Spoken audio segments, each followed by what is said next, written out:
What's up, ladies and gentlemen? Welcome to the MSP water cooler. And today's a little special. May the force be with you. Today's very different in that we have a special guest, and I'll introduce him here shortly. But if this is your first time here, my name is Jonathan Schofield. My friends call me Scofie. I'll be your host today. Jeffrey Newton is joining us as our co-host, who's been here this entire season. You all know and love Jeffrey. And today we are honored to have Brian Gillette, founder of the Feel Good Clothes, Feel Good MSP, sales guru. And I won't speak for him where he aligns on the force, but I know he's definitely a Star Wars enthusiast. Jeffrey, good to see you as always. Brian, thank you so much for being here. How are you feeling today? I'm very excited. I bombed. I like drive-by bombed the last 3 minutes of your guys' show last week because I saw a link somewhere and I was like, I'm gonna do it. But this is my first time where I'm supposed to be here, so I'm really happy. You always belong here, Brian, and we were thrilled that you crashed the party, and you're always welcome to do so. And we're honored that you're here with us today. Adam Belansky in the comments. Well, hello to you too. I see you there. And for those of you who are new, let me just set the stage for what you are about to experience on the MSP water cooler. If you're an OG and you've been here before, you know what I'm about to say. If this is your first time, this is not meant to be like, oh, Jeffrey and Scofie and Brian are so smart and know all of the things, and we've got all of this pithy wisdom to share with you today. There's no PowerPoints today. There's no structure outside of the fact that we want you to ask us questions. So who is this for? If you're an MSP business owner or an IT business revenue leader of some kind, so CRO, or you are a growth person, whether it be from marketing, sales, you're an account executive, you're a business development rep, you have a quota, whether it be related to revenue or a sales goal, this is a great place for you to hang out because there's some people here who want to see you crush it this year. So the types of questions you might ask us, whether it be related to lead gen, to sales process, to revenue operations, to could be networking, social media, marketing, a little bit. We'll talk about marketing if we're asked, right, boys? So that's who it's for. This is how you engage with the three minds that you see on your screen here, okay? So if you're watching this live on LinkedIn or you're watching this live on YouTube, you can drop a comment. Let us know that you're watching, say hi, but we are even more looking for, what's your sales question for us? What are you wrestling with in your IT business today from a sales growth, revenue, business development standpoint? Drop us your question there. And bonus points if you're brave. I dropped the link to our StreamYard studio on LinkedIn. Sam can go, if our producer Sam can also make sure that gets circulated to you as well. So if you are missing that link, just shout in the comments, say, hey, where do I join? Sam will make sure that you get that link. You can join us backstage. We'll pop you on screen, so make sure your webcam is on and your microphone is working. And we'll give you about a minute to ask your question, to present your case. Maybe you just have an observation or a spicy take. We encourage those as well, but better if it's a question. And then you ask us, we'll kick you out of the studio after you ask your question. And then us three are going to have some fun bantering on your question and hopefully give you something really practical, valuable, and meaningful that you can take and incorporate in your sales practice, your MSP, your growth plan today. So without further ado, Brian, Jedi or Sith? Jedi, of course. And why? Why? Because the Sith are cowards, Scofie, and I'll tell you why. Here we go. Because Sith derive their power. I mean, do you really want to know? Because I'll tell you. I want to know. Sith derive their power from unprocessed pain. And every Sith became a Sith because something tragic happened to them and they chose not to move on. Instead, they said, I'm going to use this thing that happened to me, and I'm really going to embrace victimhood by cloaking my victimhood in villainhood and say, now I'm never going to let anyone hurt me again. I'm going to choke everybody who wrongs me. Versus the Jedi have to embrace equilibrium. They have to embrace balance. They have to live in the present. And a big part of that is living a lifestyle of forgiveness. So Sith are only Sith because they were too cowardly to forgive the people who wronged them. And that's how I feel. Oh my gosh, I love it. All right, so for those of you who are watching and you're like, what the heck did I just stumble into? If you're scrolling LinkedIn, I have to give a little bit of context for the Star Wars theme. So first of all, Jeffrey and I, since the beginning of season 2 of the MSP Water Cooler, we've been playing around with some different types of themes to our episodes, make it a little fun, more interesting. And a lot of them have had kind of a sci-fi tone to them recently. And when Brian agreed to be our guest today, I was like, you know what? Let's do something different. So I sent him a text, and all the text said was Star Wars versus Star Trek. And he like Star Wars. And then I immediately said, all right, now that I know that, Jedi or Sith. And then he said Jedi. And then he gave what he just shared with you all, he shared with me over text. I was like, oh my gosh, this is amazing. And then he volunteered some other things. I don't know if you want me to share them or not. I just thought they were really, really, really fun. So I know what his house in Harry Potter is now. I know what he would bend if he was in the world of Avatar. And the irony here is that I think I'm pretty much opposite you in every way. Sith, Gryffindor, Waterbender. Yeah, and I'm Jedi, Slytherin, Firebender. I will say I'm not really a big Harry Potter guy, but I started playing Hogwarts Legacy, and when you read the synopsis of each house, I'm like, oh, Slytherin are the only ones with any drive.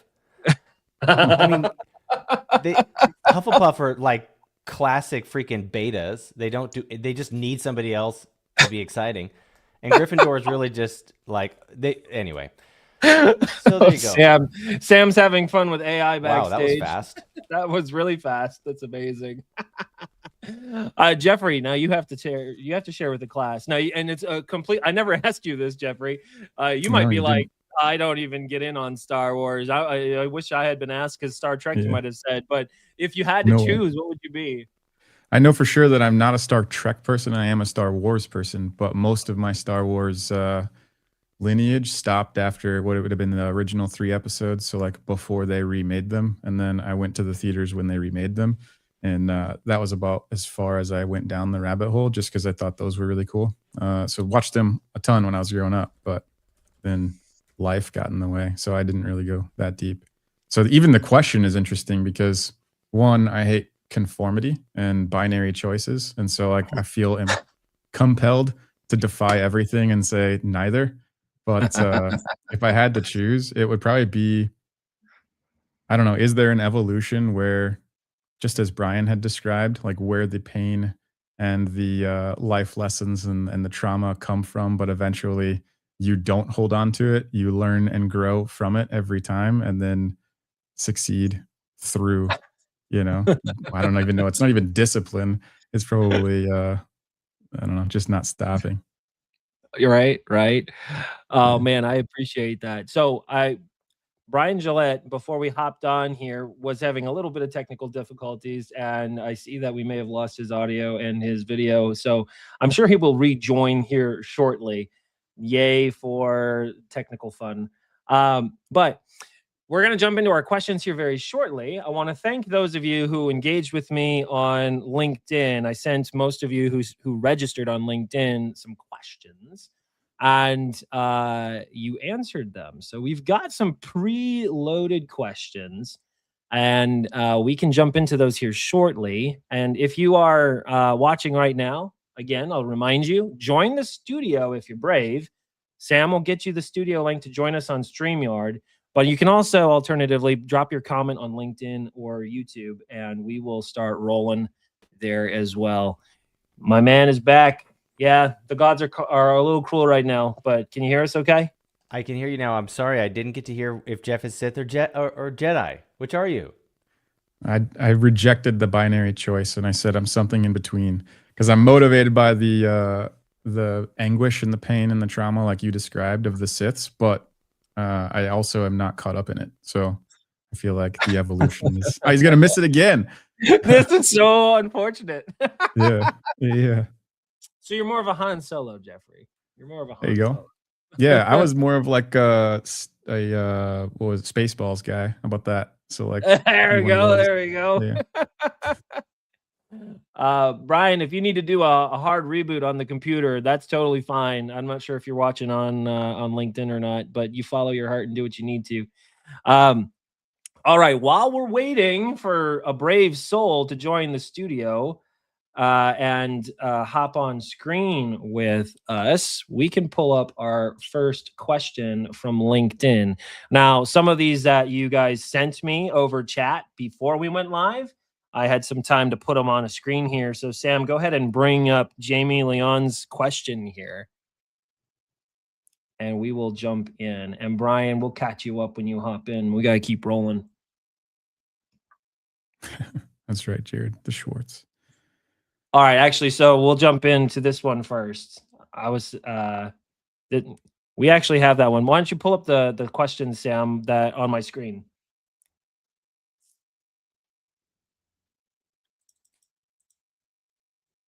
All right, this one's a little dense. Samantha Catherine Studebaker, you were gracious and gave us a question. So you and Brian are aligned with the Force. So congratulations there. I never said what I am. I'm Sith, by the way. So yeah, I definitely embrace my pain and anguish and also reject absolutes. So, but we can still be friends, Samantha, 100%. So here's the question. I'm going to read it once, and then we're going to have some fun here. There's a lot going on, but I think after I've read your question, Samantha, I've kind of internalized a little bit what you're asking. So we're on Microsoft 365 Azure company. We are not fans of Google Workspace and only sell it when we absolutely have it as a requirement. We have a client that just asked for a white paper, why Microsoft over Google. Security is always our go-to answer, but they really need to be more to the explanation. So how would you answer the question for a client? Now, let's go ahead and get that off the screen here. So I have thoughts here, but I'm just going to condense your question, Samantha, so that Jeffrey and I and Brian, when we get them back, can kind of play with this in a little more helpful way for you. So the scenario you have is your IT business, you're a Microsoft shop, you've got a prospect or a customer who's saying, we want Google, and they don't understand why you're putting your foot down on Microsoft. And you know, you're having to rationalize this choice to your customer, and you're saying, well, we've chosen Microsoft because of security, and they're asking for this white paper to kind of defend your choice. And you can chime in the comments, Samantha, and let me know if I'm getting to the spirit of your question or not. The question being, how do I, as the salesperson in this situation for my MSP, navigate? My customer doesn't understand why we've made a hard line on this thing, and they're asking you to compromise instead of going Google versus Microsoft. Please let us know in the comments if I'm getting the spirit of your question correct. Jeffrey, if I am correct, I'd like to hear your take on this. What would your response to Samantha be? This is an interesting one because it requires so much context on where that MSP is in the journey of their maturity, right? Because it shouldn't, because the answer should be the same either way. But depending on that, you'll answer it differently. The main thing really comes down to qualification, though, right? Like, are you going to allow them to take you outside of your box, or do they need to play inside your box? Odds are there's probably a level of ignorance, may not be the right word, but they don't know what they don't know. And it is your job to communicate and convey the reasons behind the conviction. It might be something as simple as, none of our team knows how to support it, so we would be setting you up for failure, right? If we moved you to a system that we can't really respond to appropriately.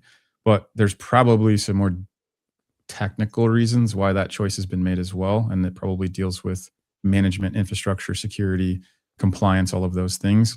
But usually you're going to run into this balance between a logical frame to make the decision or the emotional frame of making the decision. And that might be where that particular situation is getting stuck. They may like the Google Suite, for example. And so it's more of the, we just want this because we know it, we like it, or we're familiar with it, or someone used it at a previous place. And so they want to bring in what's familiar.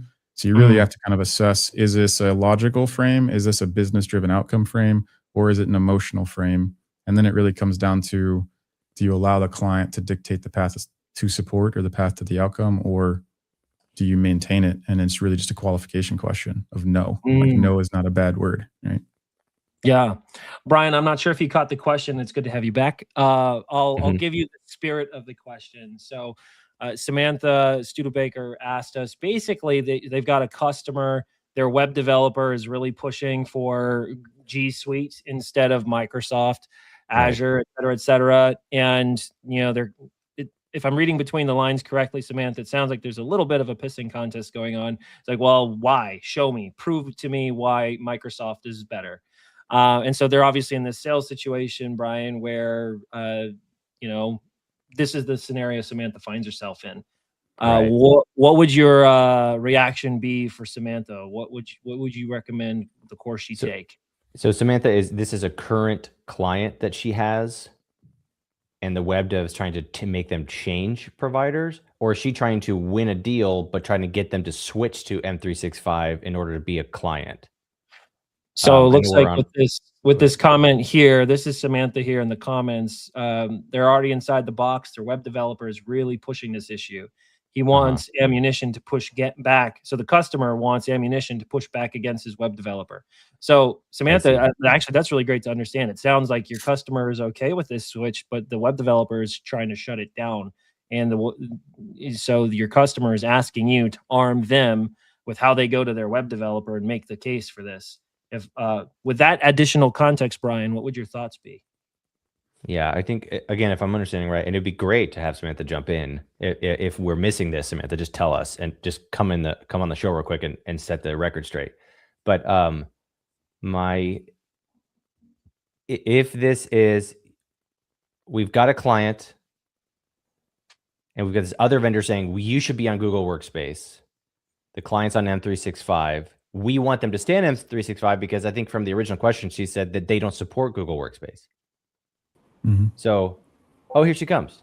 Hey, Samantha. Samantha, welcome. So we're so glad you're here. This is what we want from you now. Obviously, you've already asked your question to me on LinkedIn. You've dropped it in the comments. You've provided additional color. You have about a minute and change to kind of give us a little additional context here before we kick you back out of the studio. We are so thankful that you're here. So what else should we know to make this a really helpful response for you, Samantha? Okay, sorry, there's weird feedback. Should I change? We can hear you pretty well. You can hear me? Okay.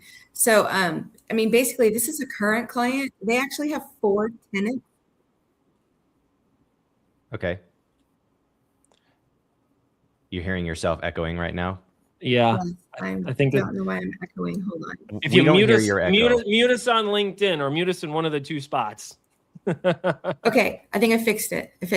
Sorry about that. So they're a current client. They have 4 tenants with us. So they're all in on Microsoft, and they are switching web developers, and their web developer is pushing this. And they basically called yesterday and they're like, well, we want a white paper on why Microsoft is better than Google. And the frustrating thing is, I feel like we've already proved that they're in the right space. They've been clients for 15 years. This is not a new rodeo for us with them. And they've expanded their business with us, adding 3 new tenant accounts in the past year and a half. But their business is growing and they're using this new web developer, and he's pushing the Google side of things. And he basically was like, I don't like Microsoft. And so, yes, you're right. It's 100% a pissing contest of egos and opinions. And we really just want to give them facts. I understand the whole, a lot of web developers, the Google born in the cloud, we love that, blah, blah, blah. But the backend security from Microsoft, this is a company that's dealing with trademarked and patented products. And from a security aspect, I think that we're dealing with a much better choice with them staying right where they are and not trying to move to Google Workspace, which they also don't currently really use and understand. So everything that they know about how they've structured their SharePoint, if they were to make a switch to Google Workspace, it's a learning curve, and they don't have the time for that. They're moving too quickly. The web developer that wants to change, this is a new web developer that just came in. And are they developing a core application or just website stuff? So websites that include sales, like they're pushing sales through the website of the product. E-commerce or something? type sales? Yeah, I mean it's a veterinary product that treats horses. So Got it. they have vets going to the website. They also have clinical trials going on on the human side of this exact same Okay. product. So there's a lot moving, and I feel like they don't understand what they're asking in terms of a shift at this point in time. It would be a detriment to their forward direction with the 4 companies that they have formed under this whole thing that they're taking live. Like it's just a bad idea. And the last question for me, not only that, does your MSP support Google Workspace or no? Yes. So we do. We have a marketing client that does marketing for Google. So Google doesn't play with any vendor that doesn't use their products. So they understand the value of Microsoft. They actually pay for Microsoft and conduct all of their business within the 365 suite. And then they pay for an additional Google add-on just for the work they do with Google. Got it. I mean, to me, that says it more than anything. You've got and that company is ISO compliant, and they focus on Microsoft, and they're only using Google when they have to. I mean, I feel like that honestly, maybe that should be our example of why. I love it. Samantha, thank you so much for being here on the show today. Thank you for your question, and thank you for all that wonderful context. We're going to have you bop off of the studio here, and please continue to watch online and stay engaged in the comments. I want to give Brian ample time to take a crack at, like, now that we have all this information and you see the sales scenario that Samantha is in with her existing customer, what's the path? Yeah, totally. That helps a ton. I'm so glad you jumped on, Samantha. The answer is when the response to, will you write us a white paper about why Microsoft is better? The answer is no, I won't do that. That's the end. And you can explain why, but you say, here's what I would say. Hey, we've been your IT company for 15 years. If we thought Google was the right product for you, we would have sold it to you a decade ago. By the way, we vet it every single year. You pay us to tell you the way to do this, and we're telling you. So we can, if you want me to prove the pudding, I will, but I guarantee you will not like that 45-minute whiteboard session of me precept upon precept explaining why we won't do this. But furthermore, I don't think it's necessary, Mr. Customer, because if you choose to move to Google Workspace, we will be severing our relationship at the end of our current contract. Because if you really Samantha, if you really believe everything you just said, then don't support them on Google. Be like, what you need is the security is so important that whatever. They want the bells and whistles and the zeros and ones. That's what they think they want, but they don't actually want that. You have to, I think Jeffrey said it in much more succinctly at the top of this. You have to understand like the motive behind the change. Then you have to understand their thinking behind this motive is this web developer it was probably very highly recommended and they probably have a vendor or a colleague that they admire or want to emulate who uses this person. That's my guess for why they're letting this person's opinion have such a big weight in the conversation. But you can just say, no, I don't have security debates with web developers. I have security debates with security professionals. So I'm not going to get up on the line and do that. And that's how you win a pissing contest is you don't step up to the line. You go, okay, you can piss all you want, but we're the security vendor. We already told you the best way to do this. And it's this. Furthermore, and then your use case is you show them that use case that you just said. We have a client who has to use Google because they're a Google vendor.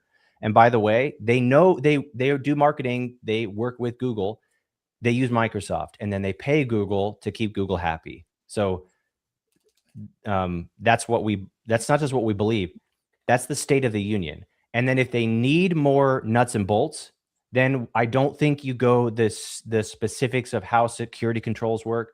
I think you explain the security controls marketplace and how it is much better engineered in the Microsoft world. You go, hey, just so you know, every bleeding edge security tool is designed to work natively with Microsoft. It's not, Google is not designed for that. You know what I mean? It's like buying an obscure car that has like different parts. It's like having a German car versus a Japanese car. Like a Japanese car, it's so much easier to integrate with, to work on. There's so many more tools available for it.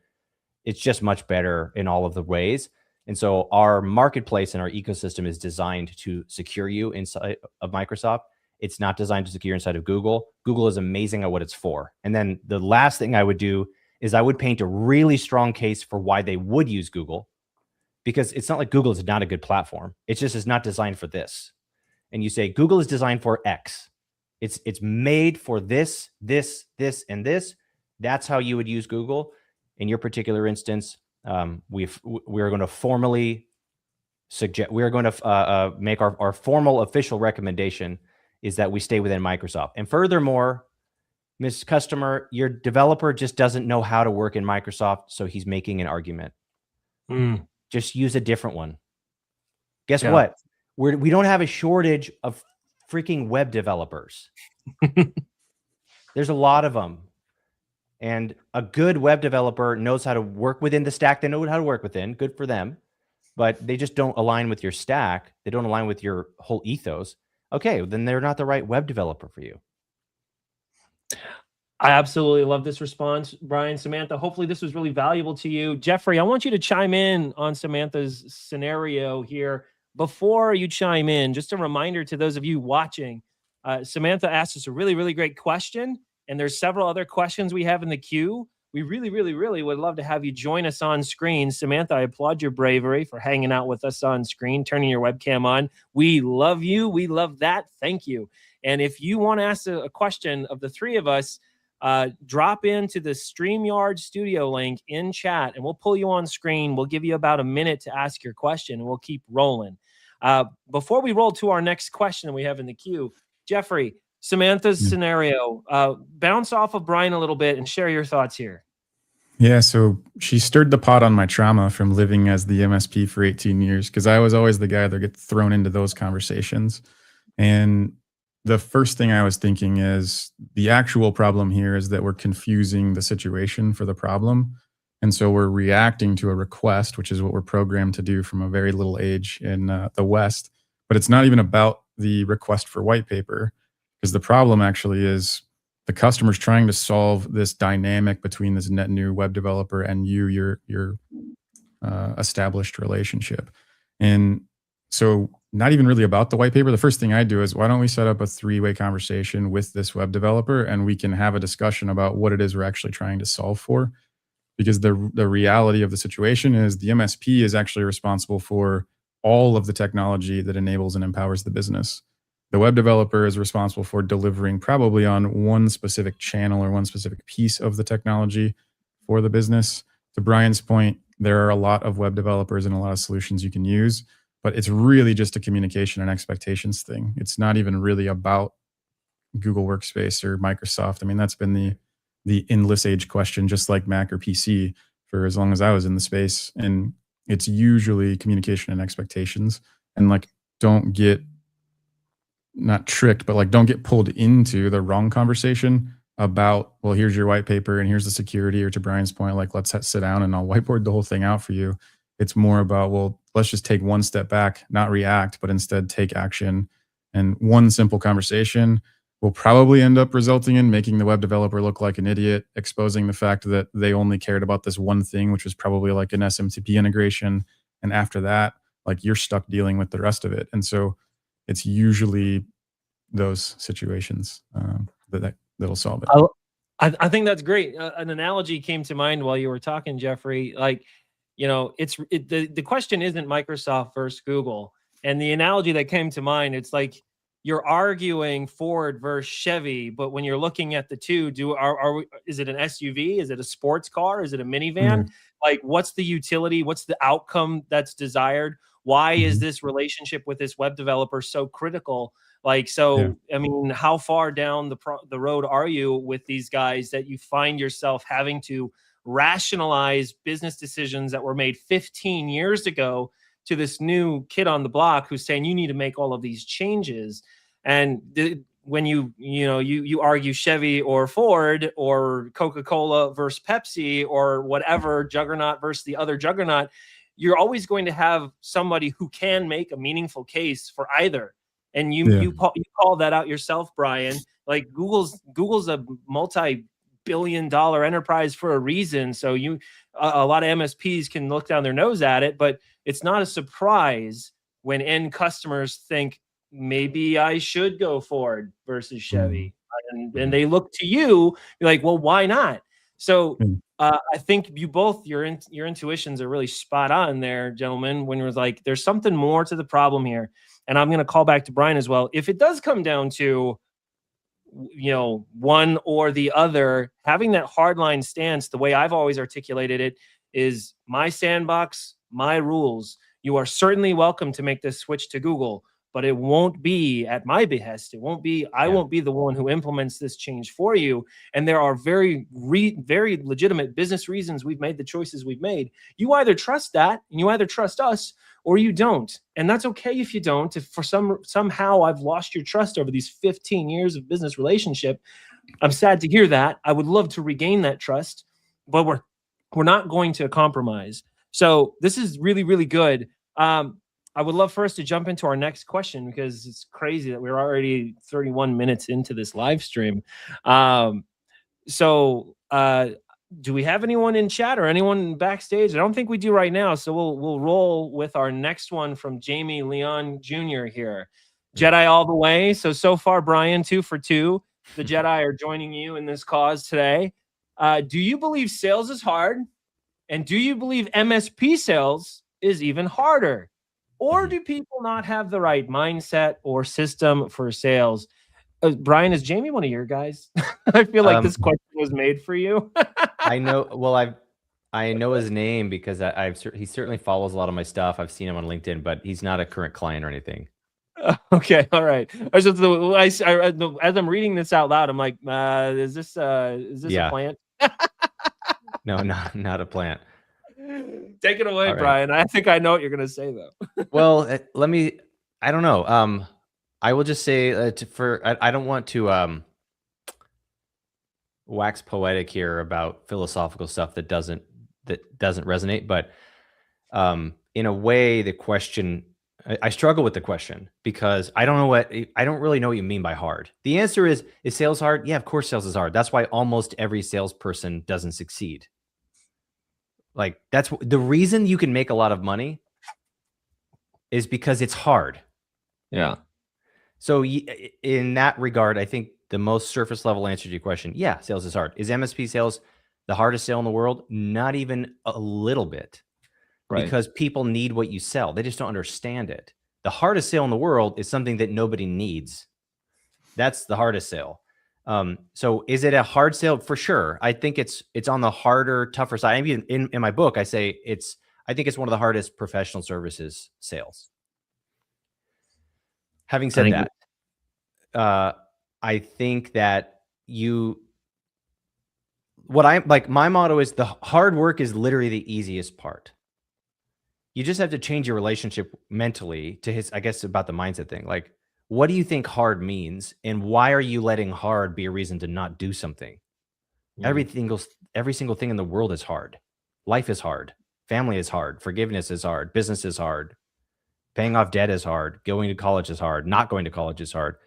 So this idea that like, oh, I might sell something easier. If that is your response to something being difficult, I have a hard time seeing you succeed in the long run. Instead of saying, how do I make this work for myself? And if you can gamify the difficulty in your own mind and make it an adventure for yourself, make it a challenge, and make challenges fun rather than being like, I'm a victim because nobody understands my product, so I'm going to go sell a different product. Well, guess what? Like people go on vacation to be happy, but have you seen that old Adam Sandler SNL sketch? Like, he's like, hey, we could take you to the Italian Riviera, but just as a reminder, if you're already sad, you're still going to be sad in Italy. You'll just be in Italy. If you're a person who doesn't go skydiving, then skydiving is not going to be fun for you. Like, you're still going to suck selling an easy product if you can't sell a hard product. So I don't know. I hope I've answered the question. I didn't have falling in love with Brian Gillette's Adam Sandler impression on my bingo card for today, but I'm not mad about it. Jeffrey, Yeah. you respond. Do you believe sales is hard? Or do you believe MSP sales is even harder? Or is it more of a mindset, lack of systems thing?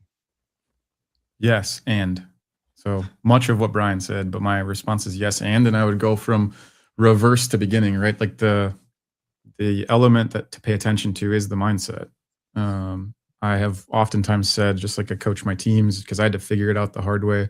Like sales as a profession literally is a you versus you thing every day.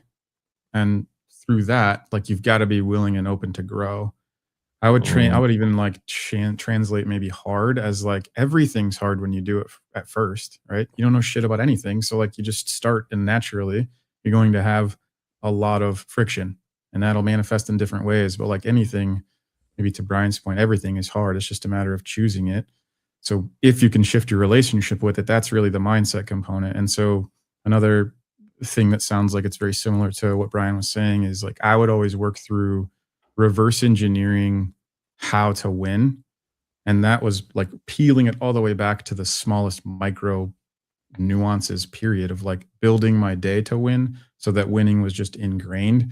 And the nice part is you completely control that. And so if you can reverse engineer your environment to predispose you to winning along the way, now that might just be starting with don't hit the snooze when the alarm goes off in the morning, and like setting the expectation and not doing it could be your first win of the day.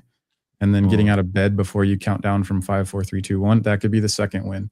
So it's all about momentum, but all of that comes back to that last element of the sentence, which is mindset, which is where it really is about you versus you.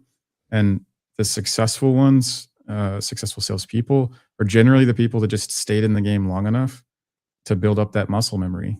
It's just like going to the gym in that regard. It's like there's no alternative for picking up the heavy weight and lifting it to get jacked, so to speak. So it's really no different with your mind. And unless you nail that part first, selling anything is going to be hard in any industry, in my opinion. Yeah.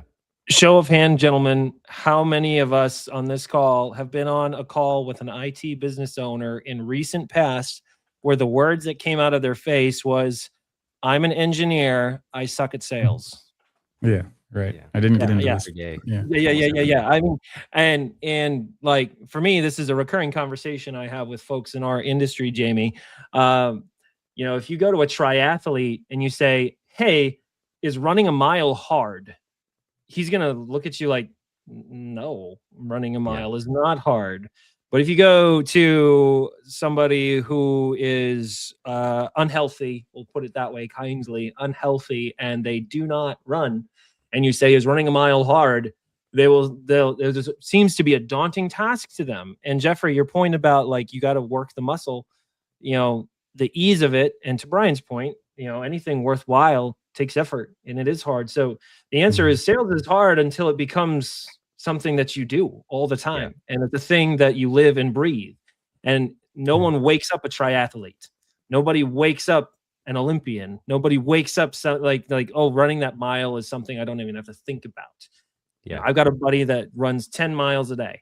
All right. I struggle to get 3 in and I'm proud of myself when I've done my 3. For him, that mile is way different than my mile. And we both run. And I would say anyone who's viewing sales and you have that mentality of like, oh, I'm an engineer, this is something foreign to me.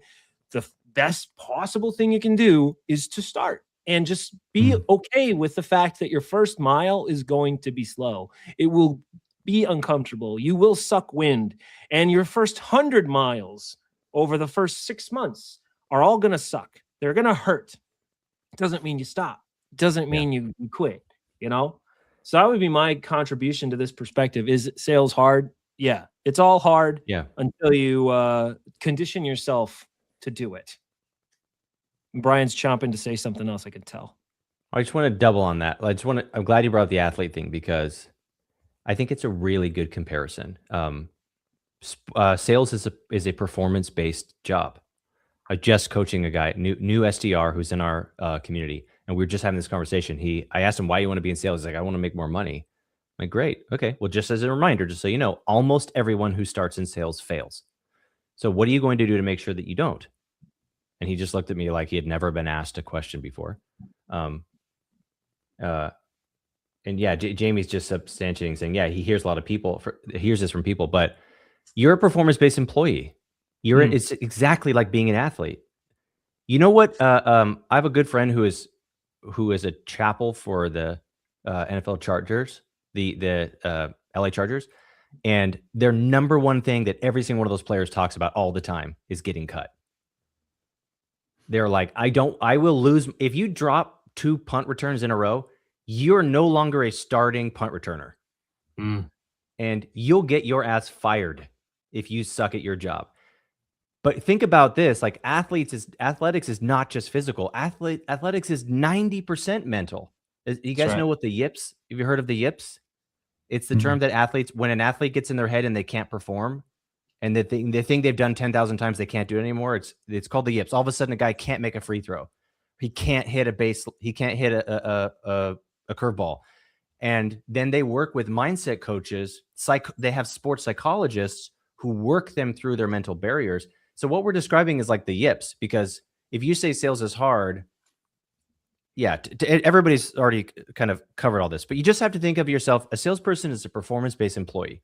So when I was coaching this new SDR, we were talking about how he loses steam at 2:00 in the afternoon. And I was like, what do you eat for breakfast every day? He's like, I don't have time for breakfast. I'm like, okay, well, just so you know, that it is your fault that you run out of energy at 2:00. And if you'd like to run out of energy at 5, let me know and I'll tell you what to do. And he's like, what do I do? Make breakfast. I don't have time. Okay, well, why don't you meal prep on Sunday nights? And all of a sudden, we just created a plan to Jeffrey's point. Like, he set himself up to win.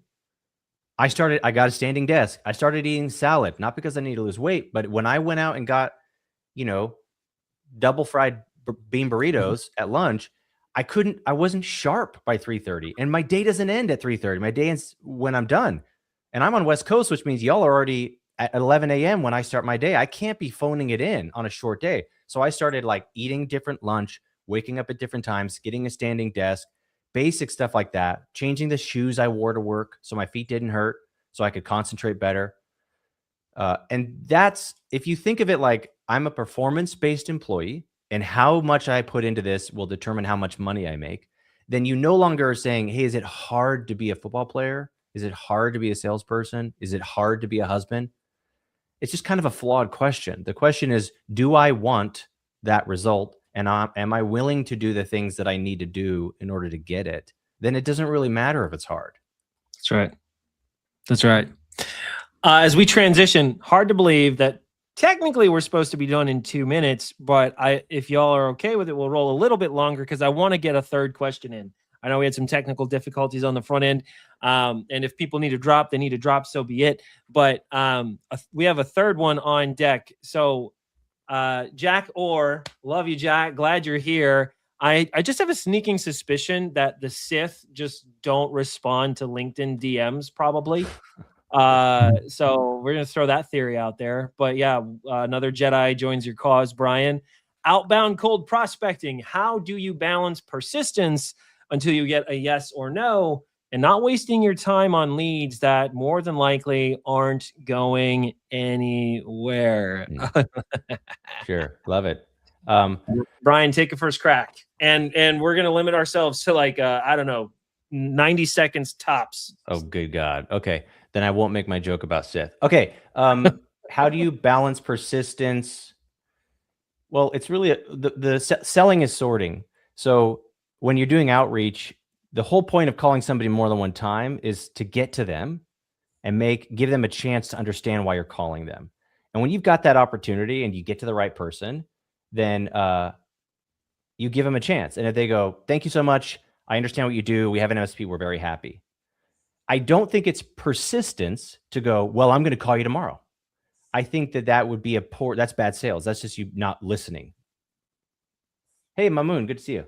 That's just not listening. So selling is sorting. We're saying these people are interested, they're not interested, or they may be interested in the future. And you're just bucketing those three things. So as soon as you have the actual context to sort that person, then you make a next step based off of a mutually agreed step. So On average, we do about 6 dials before we book an on-site consultation for MSP. We usually do about 6 calls in 6 weeks is the average of how long it takes.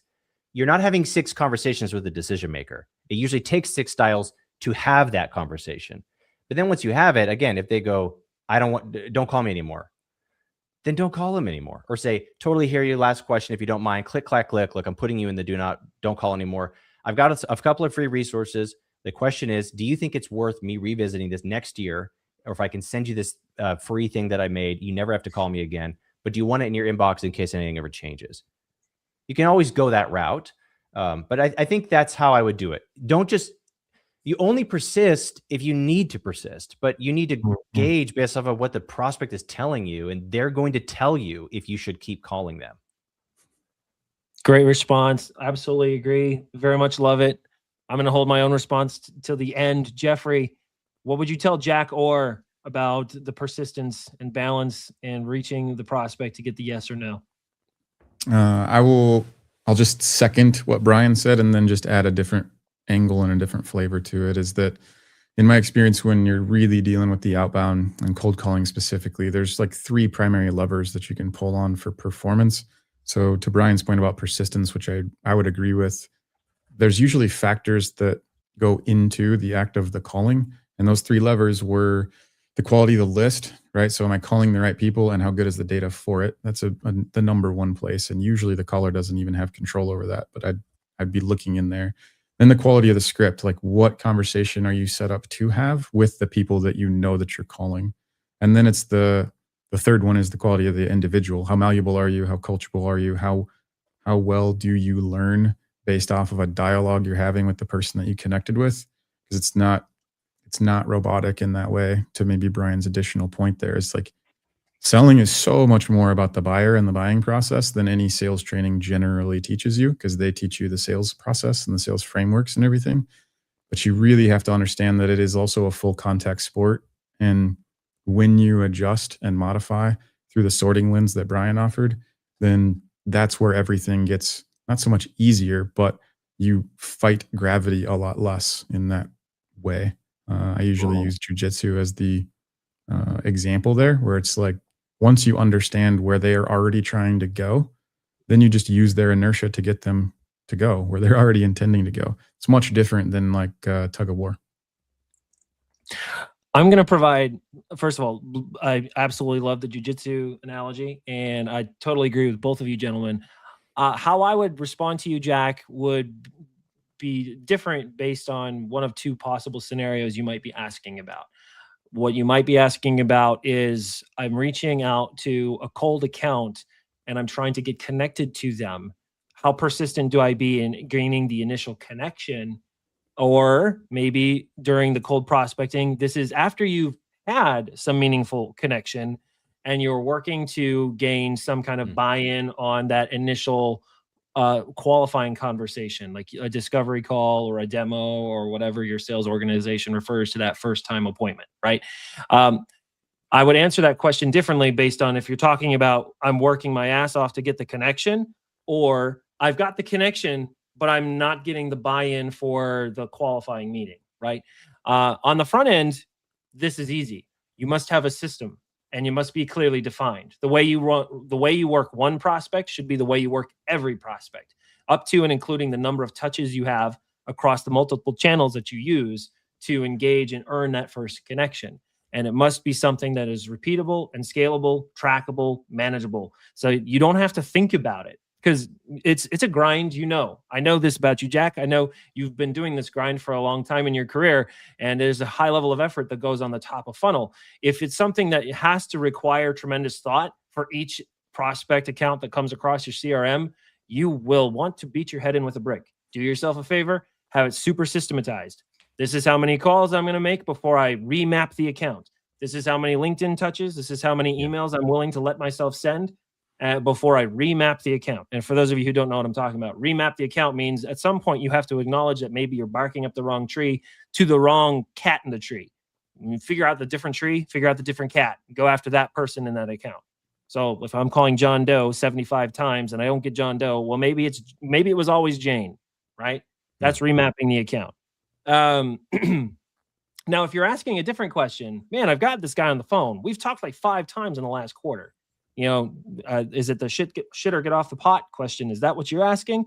Because if that's what you're asking, then you need to make sure that you're the one dictating the terms of the engagement, right? So from the first moment you have a connection, before you let that guy go, it's like, hey, this is who I am. This is why I'm here. This is why you should care. Before you let that guy get off the phone, here's what you can expect from me, Mr. Prospect. I'm going to call you again. And what I want from you is this. And when I call you again, I'm going to ask for that. And so that way, like, you're driving towards that yes or no, and you're giving them the opportunity, like the dichotomy, or I should say the fork in the road is ever present in the prospect's mind. And they sort of forces them to have to tell you no, rather than like, well, call me in 6 months. Well, we're really busy right now. Well, we just don't have time to put thought into this at this moment. It's like, so, okay, well, then stop wasting each other's time. Is it a no? There's a way that you can ask that question, but everything these gentlemen said, and hopefully that color is a little valuable to you guys. We are technically past time, gentlemen. I'm really grateful for you spending time with us. If you've been watching this live, we appreciate you. If you asked a question, you get bonus points. If you asked a question on screen like Samantha did, you get extra bonus points. And I know we had a few questions in the hopper that we didn't get to. So Ron, or Rob Comfer, I'm staring at yours right now. And I think there's one other one. And if I look through my list, I have to go find you. 2 weeks from now, when the next episode of the MSP Water Cooler, we will tackle those questions then. So mark your calendars every other Wednesday in perpetuity, as much as we're able to. We'll do another live stream. And we do have a special guest lined up for that day. And I don't have them in front of me. So you'll just have to wait for the announcement. If I say it right now, I'm going to say it wrong. So that's just a big old tease for you guys. We do have a special guest locked in for 2 weeks from now. And so we'll see you on the next MSP Water Cooler. Any final thoughts, Brian, Jeffrey, for those of for our viewers before we wrap up? Jeffrey, you first.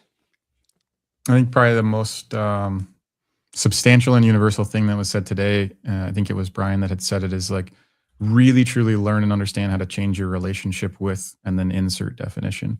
When you can do that, then the whole mindset thing gets so much easier. And one of the I wouldn't even call it a trick, but one of the tools for doing that was, as I had to figure that part out, was giving myself permission to change the relationship with the said thing. Mm-hmm. Yeah. I would just say, again, there's so many tactics for persistence. Looks like something. It doesn't just look like you ignoring signs and hearing what you want to hear from somebody who goes, yeah, maybe try me in 6 months. And you go, yes, I've got a lead in the hopper. No, you probably don't. Persistence, I think, is supercharged by empathy. So you always want to ask yourself, like, hey, I'm happy to call you in 6 months, but do you mind if I read between the lines and I might be wrong here? Is this your polite way of saying you're not interested? Because I could just let you go. And then we do a 4-touch in 4 week. When you can't get a hold of somebody, if they ghost you, then we always do a takeaway. Like if they know that you'll follow them to the ends of the earth, stop following them. And that's usually when they'll actually come back up for air. So yeah, Jonathan, the only other things I would want to talk about would just be feel good related things. So I hope we answered the questions today. All right. Yeah. Check out Feel Good MSP. It's .com, right? FeelGoodMSP.com. FeelGoodMSP.com. Yeah. And we do have a quick wait list right now for a new product, just so everybody knows. We're going live with early release 5 weeks from yesterday. I'm only letting 30 people into the first early release. It's going to be the most affordable training I have ever sold and probably will ever sell again. And all you got to do is, if you join that wait list, all it does is send you information. It's not a commitment or anything, but we'll let you know on what's coming up and how you could get access to it. So feel free to join us there if you're interested in learning more about all the training and tools to do what we just talked about today. Fantastic. Thank you so much for sharing. Jeffrey, always good to see you. Our noble co-host. Brian, you've been an amazing guest. Thank you so much for your contributions. And if you're watching this recording back later on LinkedIn or YouTube, we do monitor these comments. So if you still have a question that didn't get asked today, feel free to chime in there or just join us 2 weeks from now at the next episode of the MSP Water Cooler. Catch you all in the next one, folks. Be well.